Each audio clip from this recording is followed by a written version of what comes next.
There must be channels for reporting corruption, and there must be channels for protecting those who may risk their life to report corrupt practices. And we must also ensure that the judicial system is not put to the wrong use by youths being charged with criminal defamation or cyber bullying or any of the so-called cyber crimes for using social media to call out public officials who they allege may have embezzled public funds. The person you just heard now is the president of Nigeria Bar Association. This guy has come out to blow up on behalf of Dele Farotimi after NBS, Nigeria Bureau of Statistics, has released a data and indicted Nigeria Judiciary as the most, underline the word, the most corrupt institution in Nigeria. NBA president came out and spoke after NBS, Nigeria Bureau of Statistics, released a report on corruption in Nigeria and indicted Nigeria Judiciary. So this NBA president has come out to speak that the judiciary must not be used to silence those who want to expose corruption. It's as a matter of fact, they should be compensated. The judiciary should not only protect them, but they should be compensated financially. That this use of judiciary to bully and to silence, you understand, those who are trying to expose corruption, it must be stopped. The guy blow out on behalf of Dele Farotimi guy because he's angry. It's a shame now. This is not Dele Farotimi talking yet. Because Nigeria Bureau of Statistics now, with NBA, a president, they are standing, usually, you understand, they are standing strongly behind Dele Farotimi. That everything said, they are all naughty but truth. How can a judicial, I'm going to watch the rest of the video, but I want to just say a few things. How can a judiciary that's supposed to be an institution of integrity, the last hope of the common man, becoming the most... Let me stop here, please. Before you watch this video, if you not be enemy of Nigeria, you're not an enemy of Nigeria, just like you saw on Facebook and YouTube can recommend it, please share it as you watch it. Thank you. About how much I wonder what facts those are based on. But we must, as a body, the legal profession, admit that there's some bad eggs amongst us, lawyers and judges, who have brought a bad name to the legal profession, and the judicial especially. And that this may have accounted for the negative perception of the judiciary. But I don't think it's as bad as it is painted. But also that to suggest that we should not go and do some introspection and ask ourselves, where did we get it wrong? Where did we lose the confidence of the public? Where did people start seeing us as being among the most corrupt in the society? There's a lot of work to do. And to do this, the NJC must rev up its disciplinary process to ensure that judges who are accused of corruption are properly investigated.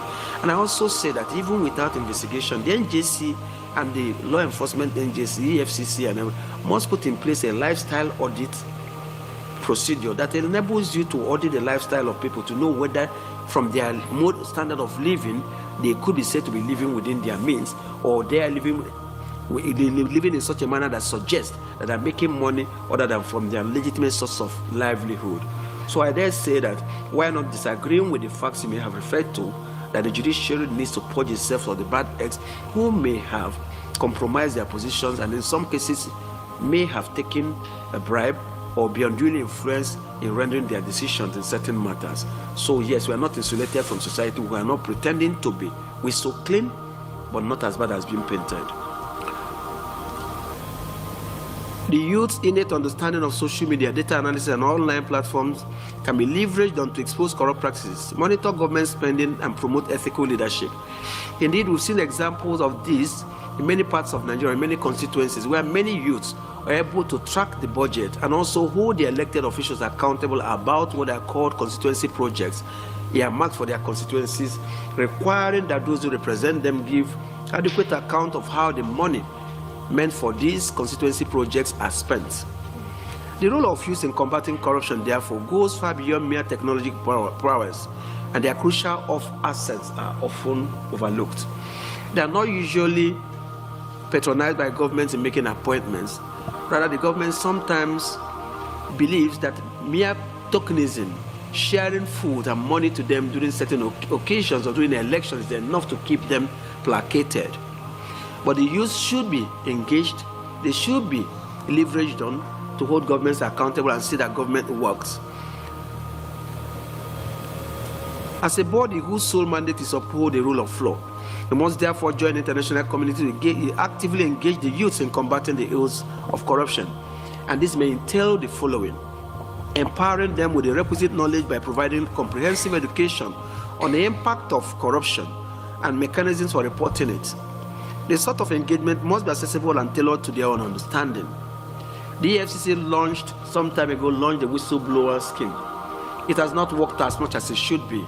Government must ensure that in order to hold public officials and officers accountable, there must be channels for reporting corruption, and there must be channels for protecting those who may risk their life to report corrupt practices. And must also ensure that the judicial system is not put to the wrong use by youths being charged with criminal defamation or cyber bullying or any of the so-called cyber crimes for using social media to call out public officials who they allege may have embezzled public funds. And we must also ensure that where necessary, the reportage of corrupt practices or whistleblowing must be incentivized so that people would want to or would be encouraged to report corrupt practices by utilizing the various means available for doing so. We must create platforms for participation and establish youth-led anti-corruption initiatives, providing mentorship opportunities and encouraging their active involvement in civic engagement.